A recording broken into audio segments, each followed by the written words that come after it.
Today we are here to discuss about the topic of water cycle. So, let's continue our journey to know more about water cycle.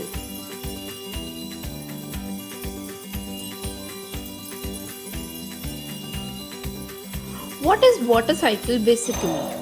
Let's understand. The water from the various water bodies on the earth gets evaporated because of the sun's heat. The water is in the form of vapors, then cools down at a certain height and condenses to form clouds. The water keeps condensing to form clouds, but when too much water gets accumulated, the clouds become heavy and then the water falls from the sky in the form of rain, snow, or hail. The water then gets collected in oceans, lakes, or ponds. In due course, this water again gets evaporated, initiating the whole cycle over and over. So, let us see the diagram of water cycle and understand it properly.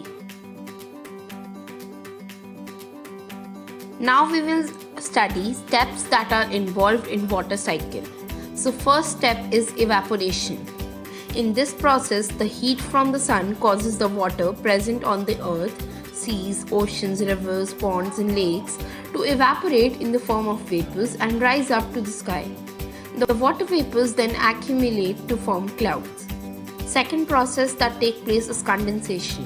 When these water vapors cool down sufficiently, they turn into the liquid state again. The procedure of converting from a gaseous form into liquid is called condensation. Third process is precipitation. Precipitation takes place when water vapors condense to turn into tiny water drops which falls from the sky in the form of rain, sleet, snow, or hail. And the fourth main process is collection. The water falling from the sky due to precipitation gathers in different water bodies like oceans, seas, rivers, lakes, and so on.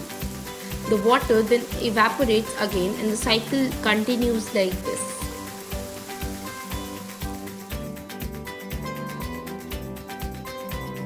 Now, let's talk about the water table. Water table is an underground boundary between the soil surface and the area where groundwater saturates spaces between sediments and cracks in rock. Water pressure and atmospheric pressure are equal at this boundary.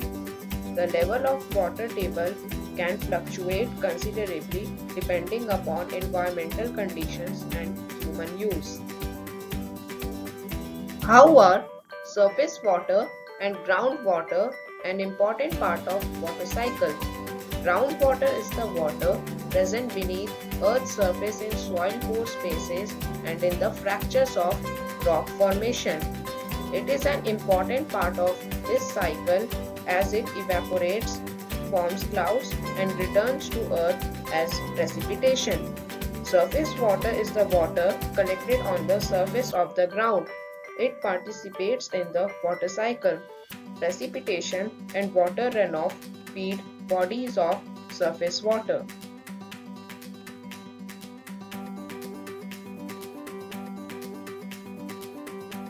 Now, let's discuss few merits and demerits of water cycle. Merits.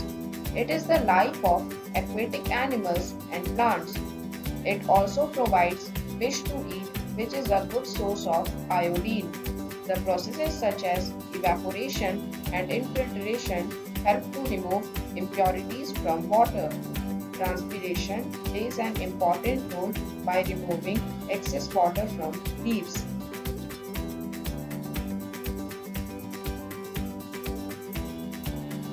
Demerits. It cannot add or remove water from the system. When hazardous polluted gases exist with the water cycle, it can create harmful effects like acid rain. Due to global warming and other human interventions, water cycle can get disturbed and can create climatic disbalances like drought and flood. Let us know some interesting facts about the water cycle to enhance our knowledge. So, first interesting fact is plants also contribute to the process of evaporation by way of transpiration. Plants may release some water onto their leaves which gets evaporated owing to the sun's heat.